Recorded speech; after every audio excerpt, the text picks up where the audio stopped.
আনুষ্ঠানিক শুভাৰম্ভ মই অনুৰোধ জনাইছোঁ আমাৰ মাননীয় মুখ্যমন্ত্ৰী ডক্টৰ হিমন্ত বিশ্ব শৰ্মা মহোদয়ক ডিজিটেল মাধ্যমেৰে মাত্ৰ এটা ক্লিক কৰি এই প্ৰক্ৰিয়াৰ শুভাৰম্ভ কৰিবলৈ আৰু ইয়াৰ লগে লগে কোকৰাঝাৰৰ निश्चय दिनैहाय बयबो अरुणोदयनि 1250 टाकाखौ मोनबाय जानांगौना आसा खालामदों बयबो नेनानै दङमोन गोलाव दिन जाबाय आरो गोबांथार भिडिअसफोर नायबोबाय ना बाबायमोन भिडिअस नायै तो फाइनाली दिनै फैसाया हाबबाय आरो एकाउन्टखौ चेक खालामदो अबेबा एसे लेटबो हाबनो हागौ तो गाबोनसिमहालागै सहैनोबो हागौ खोमा ना किन्तु गाबोनसिमहालागै आंनि मिथिनायाव सहैनाङामोन माथो ना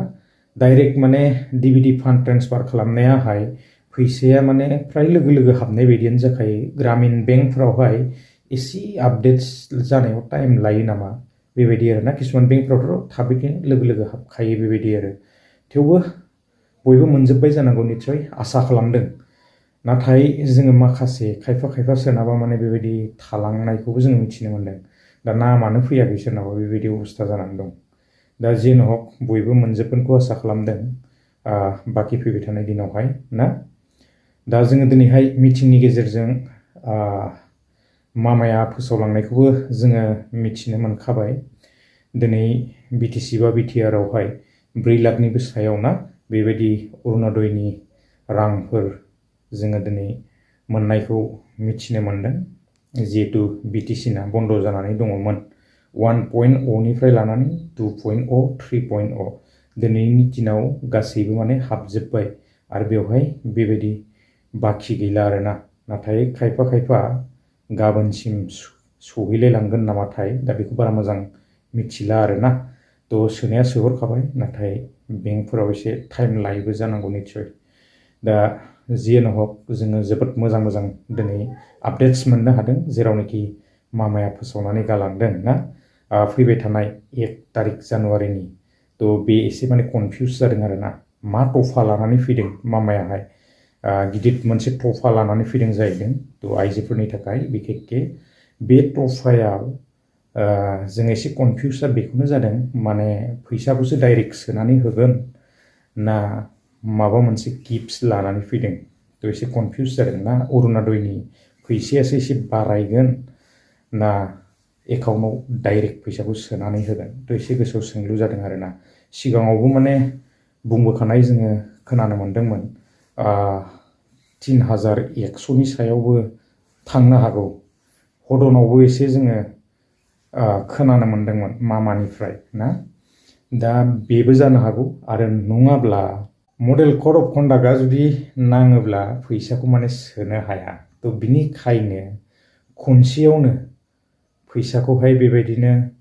मास मोननै बेबायदिसोनि सोनानै हरगोन नामा तो बेबो माने सोंलु आरोना खनसेयावनो हाबफाखागोन नामा नाथाय मा जायो जोंनो समा खिन्थागोन बेखौहाय मामाया मा तफा लानानै फैयो तो जोङो निस्सय बेखौ 1 तारिखआव मिथिनो मोनगोन सो जोङो मबाइलावनो बेबायदि आपडेट्सफोर मोननो हाखागोन आरोना तो मामाया फोसावनानै होलांखाबाय आरो लोगोसे एसएचसिनि जितु आपडेट 10,000नि ना तो बे 10,000आबो डिसेम्बर दाननि 20 तारिखनि गेजेरावनो क्लियार जानो थांगासिनो दङ आरो लोगोसे जोंहा बेबायदिनो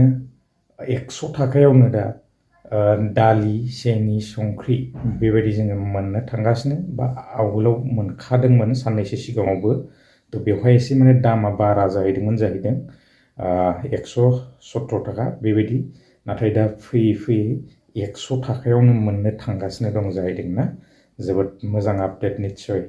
मामाया जेखौ बुङो बेखौनो मावलांबाय थायो आरोना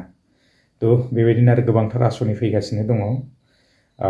आपडेट्सफोर लानानै फैगोन मोनोब्ला गोलाव खालामब्ला भिडिअआ बेसेखिनियानोमोन आं भिडिअखौ बेसेखिनियावनो फोजोबथ'नाय जाबाय एसे आङो क्लिप्सखौ होलांदिनि आरोना गोजोन्थों बाय আমাৰ বাক্সা জিলাত 60,676 গৰাকী চিৰাং জিলাত 60,545 গৰাকী তামুলপুৰত 61,578 গৰাকী আৰু ওদালগুৰিত 1,09,034 গৰাকী হিতাধিকাৰীয়ে অৰুণোদয় আঁচনি লাভ কৰিব। আমাৰ বিটিআৰত প্ৰথমবাৰৰ বাবে 4 লাখতকৈও অধিক মহিলাই অৰুণোদয় আঁচনি লাভ কৰিবলৈ সক্ষম হৈছে। আমাক অৰুণোদয় আঁচনি সুন্দৰভাৱে নিৰ্বাচন কৰি এই আঁচনি দিবলৈ সুবিধা দিয়াৰ বাবে মই বিটিআৰ প্ৰধান হাগ্ৰামা মহিলাৰী ডাঙৰীয়া, বিটিআৰৰ সাংসদ, বিধায়ক, EM, MCLA সকলোকে মই বহুত বহুত ধন্যবাদ জনাইছো। আজি আমি ইয়াতে অৰুণোদয় আঁচনি ডিচেম্বৰ মাহৰ বাবে দিম। জানুৱাৰীৰ 1 তাৰিখে আপোনালোকে টিভিত শুনি থাকিব, মই বিটিআৰ নহয় গোটেই অসমৰ অৰুণোদয় ৰাইজৰ বাবে আৰু এটা উপহাৰ মই সেইদিনাখন টিভিত ঘোষণা কৰিম। ডাঙৰ উপহাৰ হ'ব আৰু আপোনালোকৰ বিহু ভাল কৰি হ'ব। মই ডাঙৰ কৰি এটা উপহাৰ দিবৰ বাবেও চেষ্টা কৰি আছো আৰু 1 জানুৱাৰী তাৰিখে আপোনালোকক মই এই বিষয়ে জনাই দিয়াৰ বাবে চেষ্টা কৰিম।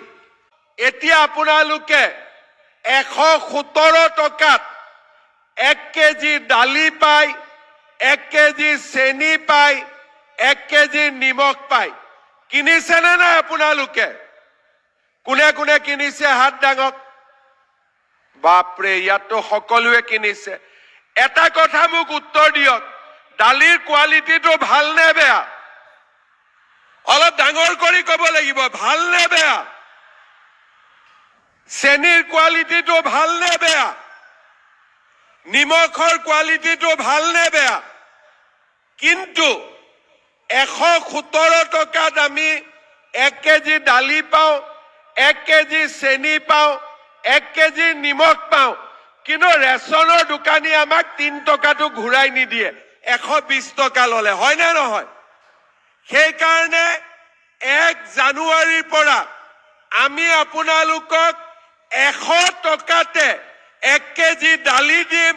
1 কেজি চেনি দিম আৰু 1 কেজি নিমখ দিম। 100 টকাটো লৈ গ'লে আপোনালোকে দালি, চেনি, নিমখ পাই যাব।